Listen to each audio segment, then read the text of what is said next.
Hello, my name is John McLaughlin. I am a board member of the Capital Area Parkinson Society, and I want to thank you for joining us today.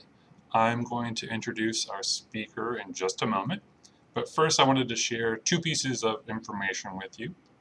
First, we are conducting a survey of the CAPS community with a goal of determining what services and support activities are most important to you. We greatly value your feedback, and we are going to use that feedback to shape the programs and services that we provide going forward. So we would really appreciate it if you took a few minutes to go to our website, capitalareaparkinsons.org, and there's a link right there on the home page that will take you to the survey. It's just a few minutes, and again, we really do value your feedback. Item number 2, CAPS is once again proud to participate in I Live Here, I Give Here's Amplify Austin Day. It's actually 2 days, March 2 and 3. We wanted to emphasize that the funds we raise through events like Amplify Austin help us provide the Central Texas community with monthly support groups, with education, with medical resources, respite care, and a lot more. So we really do value all of your contributions, and we really encourage you to both donate and to spread the word to friends and family that you think might be interested. You can find the link to Amplify Austin on our website. You can also go to the Amplify Austin website and search for the Capital Area Parkinson Society page to find our information there. Okay, with that out of the way, let me introduce our speaker for today. We have a presentation on exercise, sleep hygiene, and tips and tricks for Parkinson's with Kara Doctor, MSPT. Kara is a native Texan. She became a physical therapist in 1994, and she was involved in starting the first Parkinson Outreach Program, or POP, in San Antonio. She has worked for a movement disorder specialist in Austin. She did that for about 10 years. She then joined Abbott Labs and is currently working for FHC Inc., which manufactures equipment used in deep brain stimulation for Parkinson's disease. Kara was certified through the National Parkinson Foundation for allied team treatment in Parkinson's disease, and she later received certification in LSVT Big for Parkinson's disease.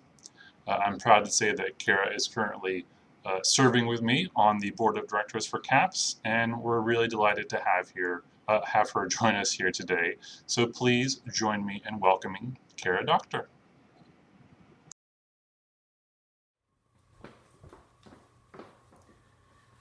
Good afternoon, and welcome to the monthly support group for the Capital Area Parkinson Society.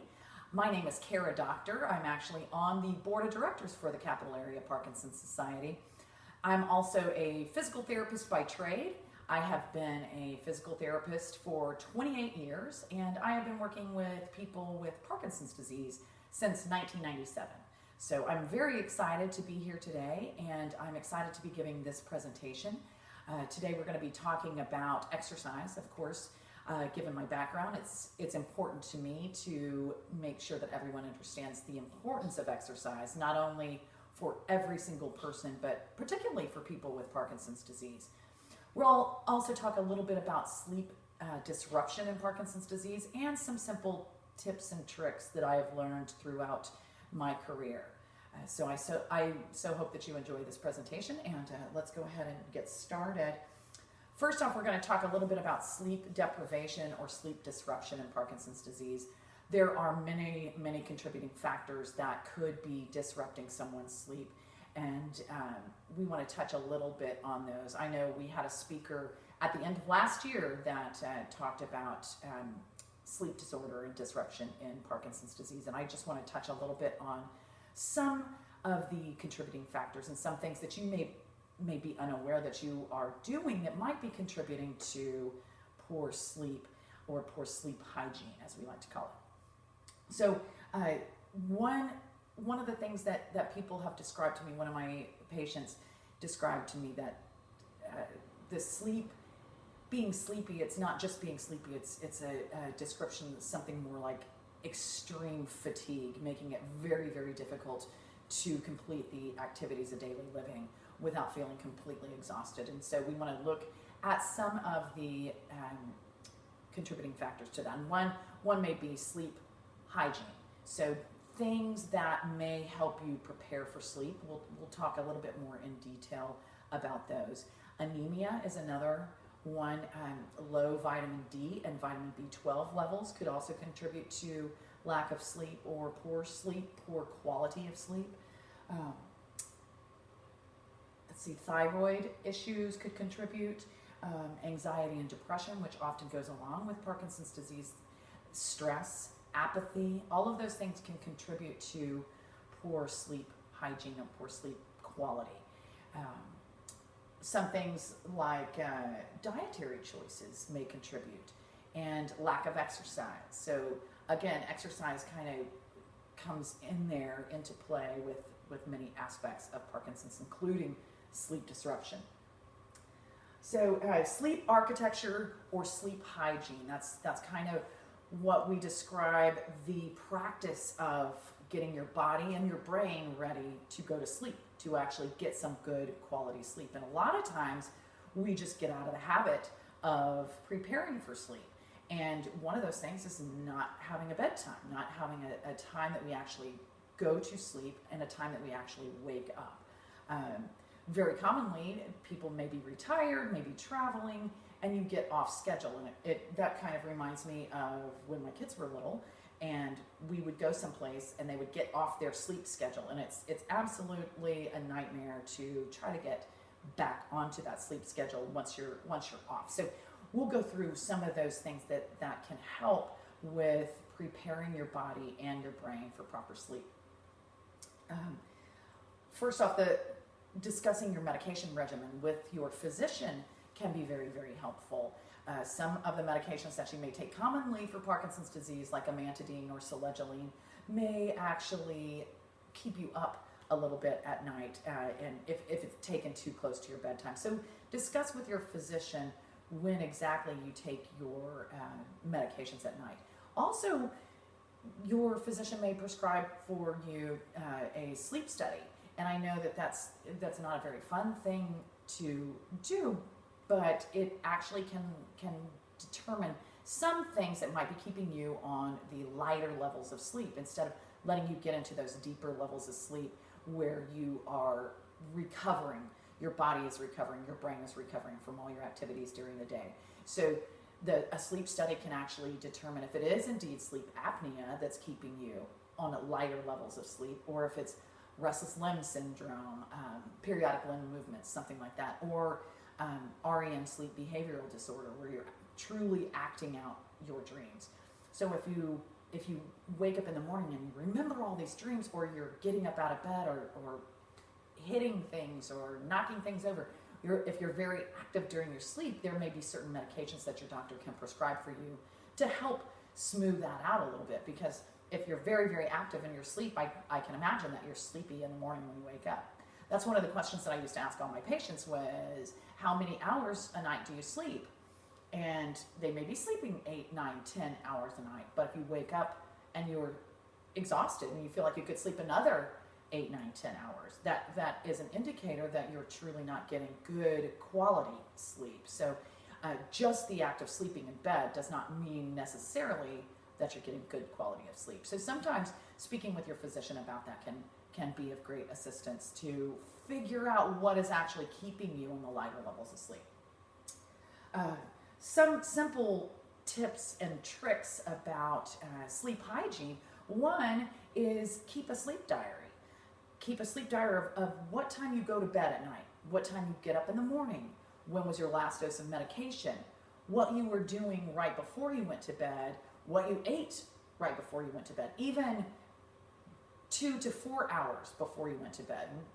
List out those things, and that can be very helpful in determining what is actually contributing to your lack of deep sleep. Fix a bedtime and an awakening time. Again, you want to make sure it's a circadian rhythm. And so when you get out of rhythm, you have to sort of trick your body into getting back into that rhythm. And sometimes by going to sleep at the same time, waking up at the same time, can really help to get back into that circadian rhythm. Vitamin D, levels of vitamin D can sometimes help. Just being maybe in the sunshine, maybe not direct sunshine. You want to talk with your physician about that too, because there is an increased risk for melanoma. But being by a big picture window for 15 minutes in the late afternoon can sometimes help increase melatonin levels, can help you actually get to sleep better and maybe sleep a little deeper. Avoid napping during the day, and of course sometimes napping, maybe a 30 to 45 minute nap at one point either in the morning or in the afternoon may be absolutely necessary. You can't function without it. But if you're napping, if you feel sleepy after meals, that may indicate that you are overeating, or you're eating too much refined sugars or carbohydrates, or something that is contributing to that sleepiness. So again, that's a good conversation to have with your physician about your dietary choices. Avoid alcohol. A lot of times people feel like some alcohol can help you go to sleep, but once it's metabolized, it can actually wake you up. And so trying to avoid alcohol 4 to 6 hours before you actually try to go to sleep can be beneficial. Avoid caffeine 4 to 6 hours before bed. And that seems logical. Most of us would avoid drinking coffee 4 to 6 hours before bed, but tea, there's lots of tea has caffeine in it. Chocolate has caffeine in it. So be aware of what you are taking into your body prior to trying to go to sleep, and that can be helpful. Avoid nighttime snacks that are high in sugars, simple carbohydrates, protein, or very spicy foods. Any one of those things can help contribute to a wakefulness in the night instead of deep sleep. Exercise regularly, but not right before bed. Sometimes that actually increases your energy and keeps you awake if you do it right before bed. Usually a late afternoon exercise can help you to develop better sleep patterns. Use comfortable bedding, and that seems like it makes sense. Comfortable bedding, be comfortable in your positions when you sleep, but how many of you sleep in a recliner? That recliner may feel comfortable, but that's not the most conducive place to get good sleep, because typically a recliner is not in a dark bedroom, but it's in the living room or someplace else, and it's not contributing to good body posture. If you think about your position in a recliner, your back is very rounded, and so when you stand up from that recliner, chances are you are contributing to poor posture by sleeping in that recliner. Sleeping as flat as you can in a bed can actually improve your posture to a degree. It's a very passive way to stretch, but it's actually a very easy way to stretch. If you can get the flatter the position you can get, whether it's on your back or on your side or on your stomach, the better for your posture. Block out distracting noise. And light. You want to make sure that your bedroom is nice and dark and not without distracting sounds. So I know there is a tendency for people to keep something on for background noise, and it just depends on what that is. TV, lots of people like to fall asleep with the TV on in their bedroom. Well, that TV is a very interactive medium, and so even with your eyes closed, the light that shines in through that TV monitor can actually stimulate your brain and keep you on a lighter level of sleep, keep you from getting into that deep sleep. So think about your TV and think about when you watch your TV, and that's something that we'll go into a little bit in more detail. Reserve your bed for sleep and sex. Your bedroom should not be your office or your dining room. So try not to eat or snack in your bed or do other things other than sleeping in your bed. Your bed should be the area where you sleep. And when you're awake, then that's when you leave that bedroom and do your other activities of daily living. Practice relaxation techniques. Sometimes just getting in the habit of relaxing before you try to actually lie down and go to sleep can be helpful. Even deep breathing, listening to some music that's soothing, listening to anything that maybe just, I like a little background noise. It sounds like water flowing. That is relaxing to me. But find something that's relaxing to you that helps you kind of get into that relaxed state before you try to go to bed. Sometimes a warm bath, lavender, is supposed to help relax you and get you sleepier. Kind of, again, reminds me of when my kids were little and they would fight sleep. And so I'd have to prepare them in a way. Maybe it was a warm bath, maybe it was a book right before bed to get their bodies and their minds ready to go to bed. So that's another helpful hint. Get into your favorite position. If you try to go to sleep and you don't fall asleep within 15 to 30 minutes, get up from there and go outside of that room, because again, we want that room to be reserved for sleeping. Go outside that room, do something relaxing, like reading. Read a good manual, a technical manual. Of course, some of you may like that, but that would make me go to sleep very easily. So read for 10, 15 minutes and then try again. Go back into that room and see if you can't get into a comfortable position and actually go to sleep. Getting up in the middle of the night. If you get up in the middle of the night and you are unable to go back to sleep within 15 to 30 minutes, again, get up, leave that room, do something soothing, come back and try it again and see if you can go to sleep within that 15 to 30 minutes. And again, television, I wanted to come back to this. This not only means television, but it also means your phones. Your phone screens are very interactive, and so are your computers. And so think about what you do before you're trying to go to bed. If you're sitting in your bed and you're on your phone or you're on your computer, that still is stirring up your brain, and it's going to stimulate you more than help you relax and go to sleep.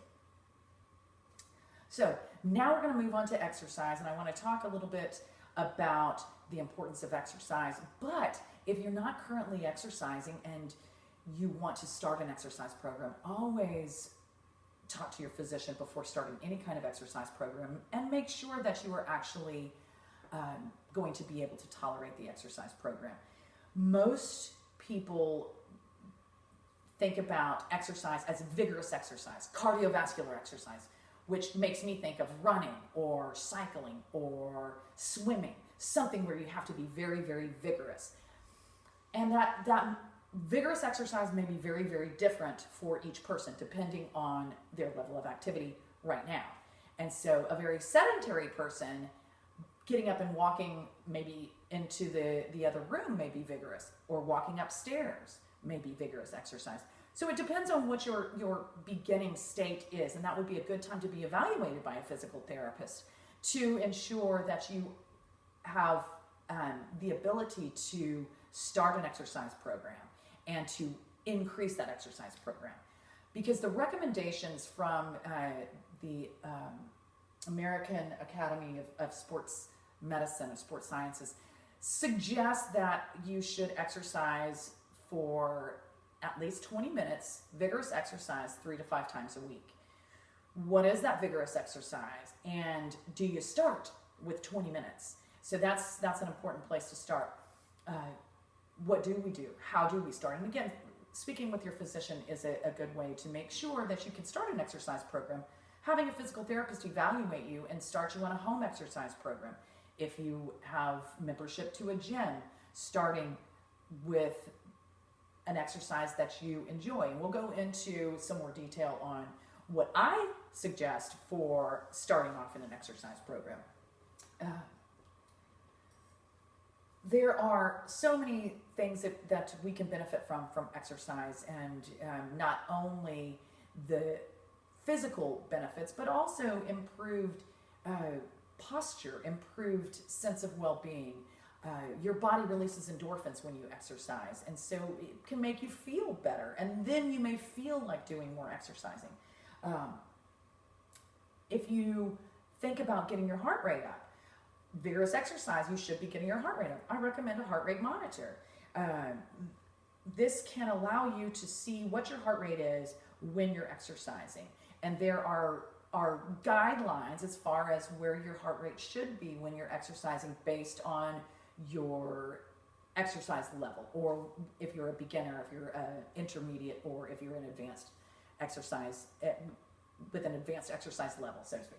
Okay, so stretching, cardio, and strength training. Those are the 3 parts of exercise that we should incorporate into our daily activities. How do we do that? If A, you don't want to exercise, one of the biggest issues is finding something that you like to do as far as exercise goes. If you hate to ride a stationary bicycle, don't make your goal to be riding a stationary bicycle, because chances are you're not going to do it. Secondly, if you have somebody that you exercise with, an exercise partner, or even a pet that you exercise with, that makes you more accountable to do those exercises. And thirdly is set realistic goals for yourself. I would not start in a very sedentary place and say, okay, I'm going to run or even walk fast 20 minutes 3 times a week to start off. I would suggest starting much, much lower than that. I would start with starting at 5 minutes. See how you do. See how you respond to that amount of exercise. 5 minutes every day, every other day, and see how you do. You can increase that over time. And I will give you my go-to exercises to improve movement, and tell you how I would suggest that somebody start an exercise program. I want to talk a little bit about vigorous exercise first. Let's see. Vigorous exercise. So if you take your resting heart rate, you can take your resting heart rate by feeling just below the corner of your jaw. You can feel down and feel your heart rate. You can measure that for 1 minute, or you can measure it for 15 seconds and multiply it by 4, or you can get a heart rate monitor and it just tells you what your heart rate is when you're at rest and then when you're exercising. So the point of vigorous exercise is to increase your heart rate, but at a slow and relatively easy rate.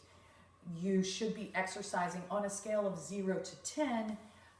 5 to 6 would be moderate exercise. 6 to 7 would be more vigorous exercise. So you want to be exercising at about a 5 to 7. On a 0, 0 would be sitting, not doing anything. 10 would be running away from a lion that's chasing you. So somewhere in between that 0 to 10 scale, you want to be exercising close to a 5. If you're just starting out, I would push that lower to about a 4. Start exercising at about 4. You can push it up to a 5, but see how you do. You want to start stretching that time out. I suggest starting with 3 minutes worth of exercise every single day. Start with that 3 minutes of exercise, and every week add 2 minutes. So by the time a month is done, you're up to close to 20 minutes of exercise. But you start slowly and you progress, and you give yourself little successes along the way.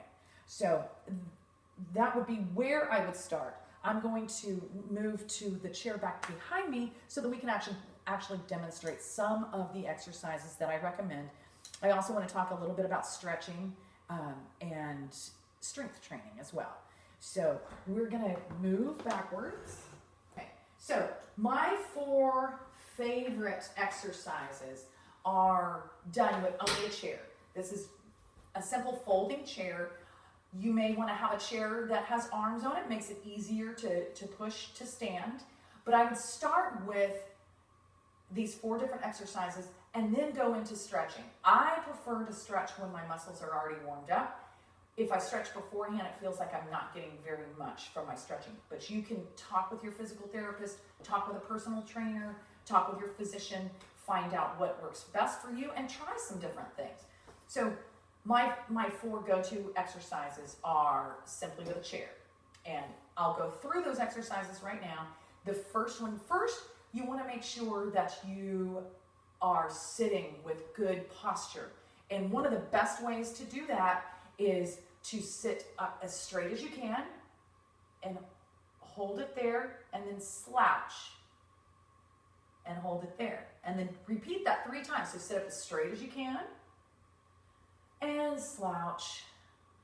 Sit up as straight as you can and slouch One more time, sit up as straight as you can, and now here, exhale out about a half a breath. So right here will be my good sitting posture. So it's not the extreme of sitting up as straight as I can, and it's not this extreme of slouching, but it's right in the middle where I sit up tall and then I exhale out about a half of a breath that puts me at a good sitting posture. What this does is allow you to expand your diaphragm. When you're hunched over like this, your diaphragm has a hard time expanding and allowing you to take a deep breath in. Breathing is very important to maintain exercise. So pursed lip breathing is one of those breathing techniques that you can try. You can also do what's called diaphragmatic breathing. So we should be breathing with our diaphragm. That means your belly should rise and fall. One of the best ways to do that is to lie down on your back. I don't know if you guys did this when you were kids, but when I was in elementary school, I was in the choir for some unknown reason because I had a horrible singing voice. But my choir coach told me to lie on my back and put a book on my belly. And when I breathed in, that book should rise. And when I breathed out, that book should fall. So practice doing that. You can lie on your back with your hands on your belly, but try to make sure that you're breathing with your diaphragm. If you are breathing with accessory muscles, chest breathing, it means you're using a whole lot of extra energy to breathe. And so working on that diaphragmatic breathing can make all the difference in the world for your exercise program. So if you want to start with breathing exercises, start with breathing exercises. The next thing would be going through our exercises. So I'm going to go through these 4 exercises. Again, I call them my movements to get moving. These are 4 great exercises that you can start with, and you can build upon these as you get more and more endurance, okay? So first exercise, you want to make sure you're sitting up nice and tall. You want to widen out your feet pretty wide. Push through your feet. Try to feel your heels and your toes, like you're trying to spread your toes out and you're trying to balance there. Use your muscles in your legs to push your feet straight down. Tighten up your stomach. Try to pull your navel to your backbone, okay? That gives you a good, solid core to move from. So when you pull in your stomach, you're tightening your stomach muscles. That helps support your low back when you're doing any of these movements, okay? Always think of your hips as being a hinge joint. So when you lean forward, don't round forward, hinge forward. So my thought is keep your head up, keep your chin pointed straight ahead as you hinge forward. You're not putting stress on your low back, okay? Practice that at home. Practice that with your therapist. Practice that with your exercise buddies so that they can see if you are rounding in your back or not, okay? So you're sitting, you have your stomach pulled in, you're pushing through your legs, everything is tight. What I want you to do is push your hands straight up. This is just called hands. So you're gonna push your hands out, tighten all of the muscles that are in your arms, your upper arms, your forearms. Widen your fingers as wide as you can get them and point them up toward the ceiling. Now, every single part of my body right now is working, especially my mouth and my tongue because I'm talking. So anyway, you can also incorporate voice exercises or vocal exercises with these if you want to.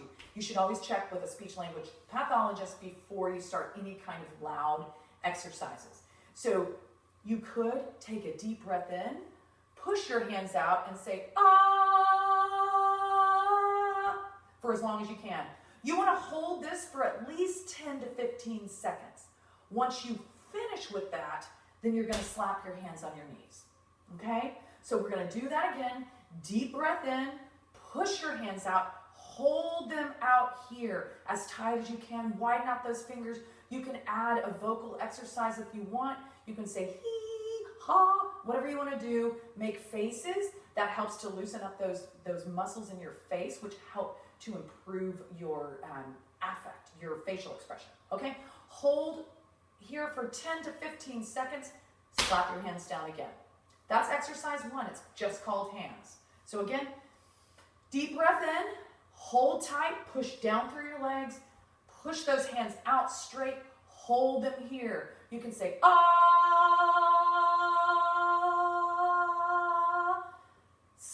hands down.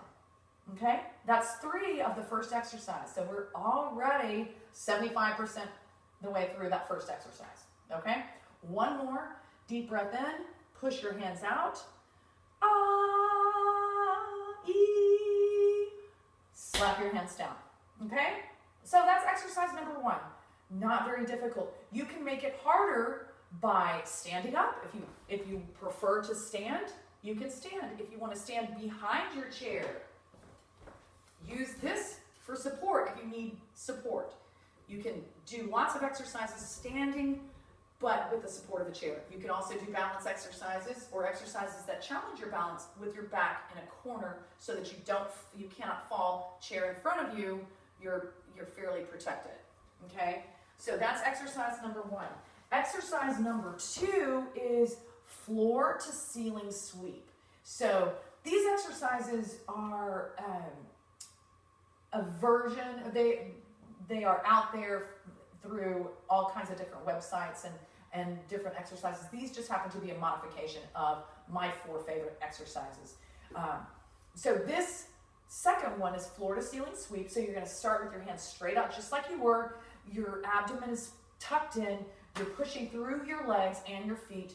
You're going to reach down toward the floor. Again, hinging at your hips. You're not rounding in your back. Hinge at your hips as far as you can. If this is as far as you can, that's perfect. If you can go further, great. Again, you want to make sure that you're hinging at your hips. You're not rounding in your back. Hinge at your hips. Go as far as you can. Reach up. And then bring your arms back in a big circle. You can look up. Get a good stretch across your chest. Again, your fingers are wide and your fingertips are pointing slightly backwards. Okay? Stretch here, hold it here for a good long while, 10 to 15 seconds for a hold. Again, you're going to end it by slapping your hands down on your knees. Okay? Let's do that one again. Same thing. Hands out. You're reaching down, hinging at those hips. Reach down, sweep your hands up to the ceiling. Fast movement if you can. Bring your hands back and around. Stretching out your chest, look up. Get a good stretch there and end it. Again, this exercise can be done sitting and go up to standing or just sitting. Okay, let's do it one more time. Hands out. Actually, we've got 2 more. Hands out, go down. Sweep up, look up, circle back, and hold. And end it. Last one, hands out, lean forward, sweep up to the ceiling, big circles. Holding here, breathing. Exhale when you're stretching. Exhaling helps your body to naturally relax a little bit, lets those muscles relax a little bit so you get a better stretch. And end it. Perfect. Exercise number 3. Number 3, side to side sweep. So here you're going to do the same thing. You're going to reach out to your side. Start with your right hand out to your side. Hands wide. Stretching, tightening all of these muscles. You're going to sweep across your body. Sweep and then reach a little further. Now if you want to put more into it, you can actually put a chair here, reach to that chair, stretch out that back leg, and get a nice long stretch along your body right here. Again, you're going to hold for 5, 10, 15 seconds, whatever feels good to you, and then bring it back, slap it down. Going to do the same thing on the left side. Reach out with your left hand, widen out your fingers, sweep that across your body. If you're comfortable here, stay here. If you want to twist a little further, again, it's very important that you do these exercises with proper posture. If something hurts, don't do it. Always clear this with your physician or your physical therapist before starting any kind of exercise program. Okay, so again, sweep it across. Now look at your hand and now reach a little further so you can get a stretch across your neck, across your side, across the back of your shoulder. Okay, bring that back and slap it down. Okay, same thing, right hand out to the side, sweep it across your body. Look at that hand, stretch out, Get a good stretch there, bring it back and slap it down. Okay? Again, left hand, wide, fingers, sweep it across your body, lean, look at your hands, stretch as far as you can. Again, you can put something over here, you can put it down on the ground if you want to work on that portion as long as your back feels okay with doing it, okay? Last exercise is going to be a sit to stand, and sitting to standing is a very functional exercise that we have to do all the time. So being able to stand up from a chair is very important. One thing that lots of people do wrong is not scooting out to the edge of your chair and trying to stand straight up from the chair, okay?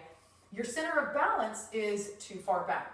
And so by leaning forward, that helps lighten up your rear end so that you can get your rear end out of the chair a little easier.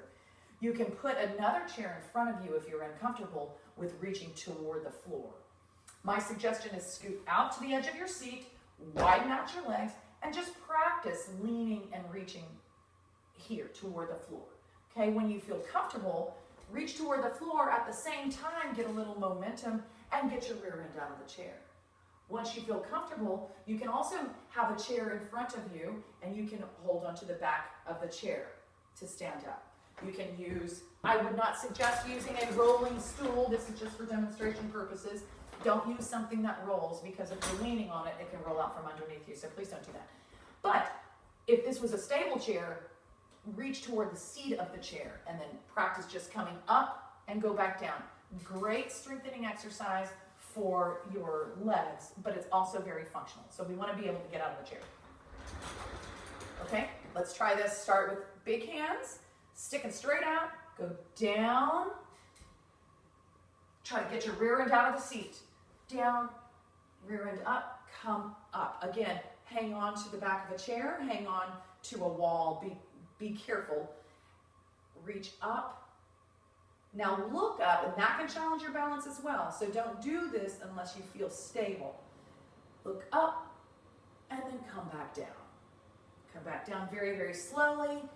As you lower your rear into the chair, you can also reach back and feel for that chair. But that's a good way to practice standing up and sitting down, no matter what chair you're getting in and out of, because that helps to get that rear end up by shifting your center of balance forward instead of it being backward. And if you stand up and your center of balance is shifted backwards, it makes you feel like you're going to fall backwards. So be very cautious again with that. So let's do a couple more of those sit to stands. Any way that you want to do them. If you don't want to stand all the way up, don't. You can also do chair push-ups. If you want to reach, hopefully you have arm rests on your chair, you can push up and go back down, just enough to get your rear end up. Those are great exercises for you, for your legs especially. They're closed chain exercise. You're lifting up your body weight, which can help improve osteoporosis as well as many other things as exercise do. Let's do again. Lean forward, rear end out of the chair, come up, reach up. If you feel comfortable, look up. And then reverse. Come all the way back down and sit slowly into the chair. Perfect. Let's do one more. Leaning, coming up, reaching up, and coming back down, and reaching down, and slow. There you go. All right. Those are 4 movements to improve movement. And you can try those on your own. I would certainly recommend having a physical therapist evaluate you, having your doctor, speaking with your doctor about any kind of exercise program that you do. And if you want to monitor your heart rate while you're doing the exercises, it's great to have any kind of heart rate monitor, and there's a lot of them out there. Lastly, there's a couple of tips and tricks that I wanted to talk about. One is drooling and swallowing. And again, if you have any trouble swallowing or you cough when you eat or drink, it's important that you talk to your doctor about that. But also, your doctor may refer you to see a speech-language pathologist who might be able to send you for a swallow study or help you with some exercises that may improve that. But that's a very important thing, is to make sure that you're not coughing when you eat or drink. One thing about drooling is that your saliva is not increased, it's the reflex to swallow has been slowed with Parkinson's disease. And so reminding yourself to swallow can be very helpful. A friend of mine who is a speech pathologist told me that using lemon, they use lemon swabs very commonly, but me even thinking about lemon makes my jaws tingle, kind of triggers that swallow reflex. But having slowed reflex to swallow means, again, you have to think about that, because especially if your head's tilted a little bit or your posture's a little rounded and your lips are parted and you have increased saliva in there, that's going to drool out. So sometimes just closing your lips, making yourself swallow, thinking about lemon, having a speech language pathologist evaluate you and give you some exercises, all good things. Facial expression is another one of those things that the muscles in your face can become rigid. They're smaller muscles, and if they're not used very often. So doing things like making faces, wiggling your eyebrows, showing all your teeth, opening your mouth real wide, sticking your tongue out, making faces basically. Make faces in the mirror. If you have, during a commercial, if you're watching your favorite TV show, I don't know, I fast forward through all the commercials, or I skip them entirely, but it may be a good reason to have some commercials. Sit to stand, again, we talked about that, very important exercise. Improving posture. Anytime that you can lie down flat or sit up in a good posture. Wall push-ups is a good exercise for improving your posture. Stretching. And again, I do want to emphasize stretching. When I talk about stretching, very commonly we don't stretch, and we don't stretch enough. And especially with Parkinson's, there is a tendency for you to have rigid muscles or stiff, tight muscles. So stretching is really important. And I typically suggest stretching. Do something that warms up your muscles. Maybe do some of those exercises. Get your muscles kind of warm, and then do some stretches. One of my favorite stretches is a hamstring stretch, and I'll show you that one. Sitting on a chair, if you sit on the very edge of your chair, you can stick your heels straight out, and you want your leg to be completely straight here. Toes pointing a little bit up at the ceiling, but a comfortable position for your leg. Now, remember what I said about hinging at your hips. Keeping your stomach tight, hinge at your hips like you're trying to reach for your toe, and just go as far as you can comfortably. Now, I feel that pulling already on the back of my leg. So what you want to do is hold, not bounce. I see lots of people bouncing. Try to hold and steady, but inhale and exhale. Like I said earlier, your muscles naturally relax a little bit when you exhale. So try to breathe in, breathe out comfortably, and hold that stretch for 30 seconds. I know that seems like a long time, and it is a long time. But if you hold for 30 seconds, you only have to do 2 of these. So to me, it feels better than holding for 5 seconds and doing 20 of them, or holding for 10 seconds and doing 10. So do what feels comfortable to you, but hold for a longer period of time than what you think is necessary. See, even throughout this 30 seconds, I'm getting closer and closer to my toes. So I can feel that stretch, and it feels really good. Now it feels like I need to do the other leg. So I'm going to go ahead and stick this leg out. Same thing, get the knee as straight as you can. If this is as far as you can go, then that's as far as you need to go. But hold it. As long as you feel the stretch, you shouldn't feel a painful stretch. It should just feel like a stretch. So leaning and holding and breathing. This helps to get those muscles nice and stretched out after your exercises. All right, so that's all I have for you today. I hope this was helpful in some ways. If you have any further questions for me, you can feel free to email me directly at Kara, that's K-A-R-A, Doctor, D-O-C-T-O-R, at iCloud, that's I-C-L-O-U-D.com. Again, KaraDoctor at iCloud.com. Thank you so much for your attention, and I hope that you enjoyed this presentation. We'll see you again soon. Thank you. Bye-bye.